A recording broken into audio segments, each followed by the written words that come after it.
used to show for the schools movies. They were before videos and everything, the 70s.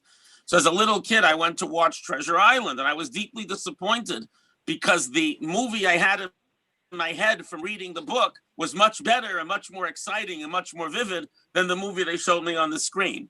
So it's a great disappointment. Yeah, and I think that's one of the things that kids today are losing. I'm serious. Children today are losing because of their access to screens is the ability to make movies in their heads.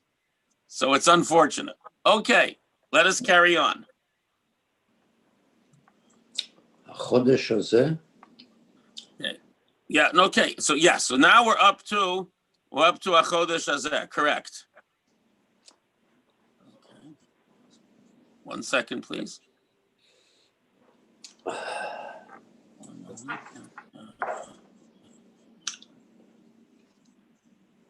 Okay, so where am I? There we are. Okay, I'm looking for myself.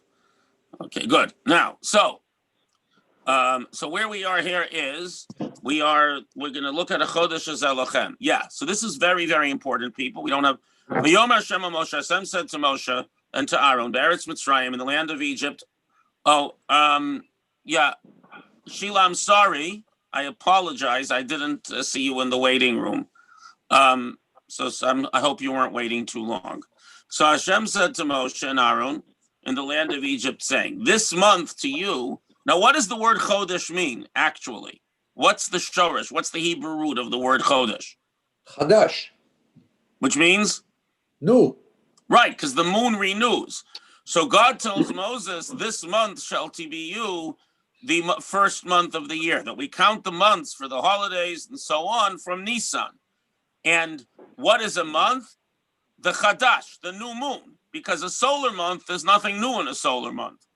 And then it goes on to say later, much later in the Parsha, that today you are leaving Egypt in the month of the spring. What does that teach us? That Pesach must always be in the spring, and the month must be a lunar month. Now, how many days are in 12 lunar months?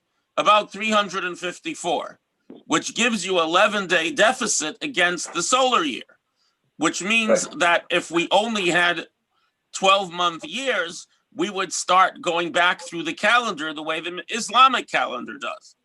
So therefore, the Jewish calendar, which needs solar years but lunar months, some years have 12 months and some years have 13 months. So Hashem tells Moshe, what is the commandment? This month shall be for you the beginning of months. That is, so Maimonides says, that is the obligation to make the astronomical calculations needed to know exactly when each month begins, and not just by seeing the new moon, but by knowing when the new moon would be there if you couldn't see it because it's cloudy, and to make sure that the solar and lunar calendars are constantly synchronized. So there's an obligation. This is a mitzvah to engage in mathematics and astronomy, because this is a positive commandment. This month should be to beginning months is that you have to get it right, which means you have to be able to calculate the moon's phases. And more importantly, could I see the moon, which involves numerous calculations involving spherical trigonometry and many other complicated things. Okay. And what do they tell the Jewish people to do? Everyone on the 10th day of this month take a lamb for their families' houses, a lamb for each household. So now, what are we doing? We're giving the Jewish people an opportunity to earn their redemption. Until now, God is doing everything for them. Now God says, okay, I want you to take a sheep on the 10th day of the month and keep it in your house for 4 days. Now, the lamb and the sheep are venerated by the Egyptians, sort of the way that at that point in history, whenever it was, the Egyptians venerated the sheep, the way the Hindus venerate the cow. So the Jews who were slaves and downtrodden, they had to take a sheep, and it's hanging around the backyard, or as the Gemara says, tied to the bedpost. And the Egyptians say, hey, what are you doing? He says, you see this, your God? We're going to take your God, we're going to cut its throat, and we're going to eat it. And to prove that the Jewish people did the mitzvah, God says, put the blood on the outside of your doors and you won't suffer from the plague of the firstborn. So the Jews have to have the courage and the guts to go against not just their Egyptian neighbors and not be afraid of them, but they had been living in Egypt for 210 years. They had to have been deeply, as we saw with the golden calf, unfortunately, they were deeply immured in the Egyptian attitudes, the same way that in this country, the African slaves adopted, American names and American religions, Christianity and so on. And, to some extent, though the Jews kept their names and the Jews were not individual slaves, they were slaves to the state, which made it a little bit easier. They were deeply affected by being sunk into Egypt. So it's not just to have the guts to tell the Egyptians, I'm going to kill your God and you ain't going to do anything about it. It's the personal. They must have had all these fears and taboos, and they had to break their fears and break their acceptance of Egyptian ideas and trust in an invisible God they never met.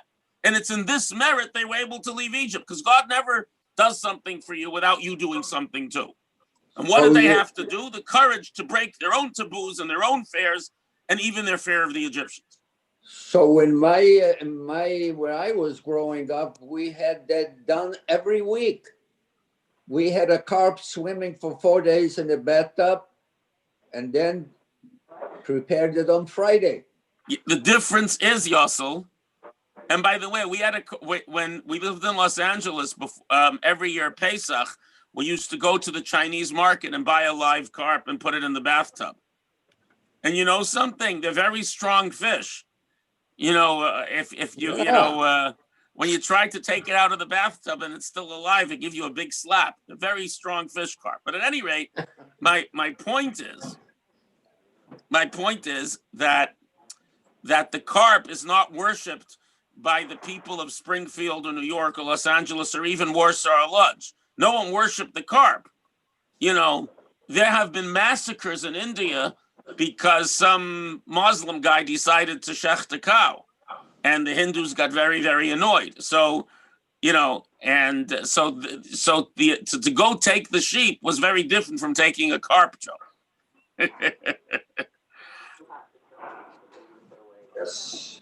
Very different situation. Okay. So now, so that's where we're up to the Korban Pesach, and we'll discuss the Korban Pesach and the Feg of the Firstborn and the First Seder, God willing, tomorrow also at 12:30.